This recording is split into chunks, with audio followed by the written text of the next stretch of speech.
Mano ba tuminto tayo? Ma'am, naka-stop po tayo. Oo, nakastop tayo, pero ayun na tayo. Kakanan lang tayo. Diretso nyo na. Ma'am, bawal kumanan kasi naka-stop po eh. Paano bawal kumanan? Ma'am, nakalagay po kasi no right on ng red signal, Hindi, ma'am. nakaraan pwede naman. Nakadaan kami rito. Taxi kami. Hindi, ma'am, di talaga pwede. Baka siguro yung taxi hindi niya alam yun.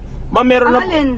na nahuli siya sa camera. Paano camera? Ma'am, meron na po kasi tayong NCAP. Anong NCAP yun?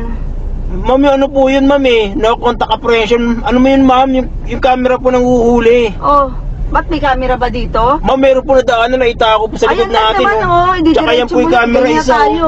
Nagmamadali kasi ako eh. Ma'am, ma'am, tayo na lang po natin. 40 seconds lang naman eh. Bakit? Oh. Nagkakaroon ba violation na ganyan? Nahuli ka na ba sa ganito? Hindi pa naman O po. kaya nga, kasi nga pwede naman. Hindi pa naman kaya alam po. Ma'am, ano na lang po, 15 seconds na lang po. Sandali na Dati lang nga po, ma'am. pinapaliwanag, pwedeng dimiretso na tayo eh. Nagmamadali lang kasi talaga ako eh. Ma'am, pasensya na po kayo. Mahal po kasi ano yan, tubos ng lisensya dyan sa NCAP.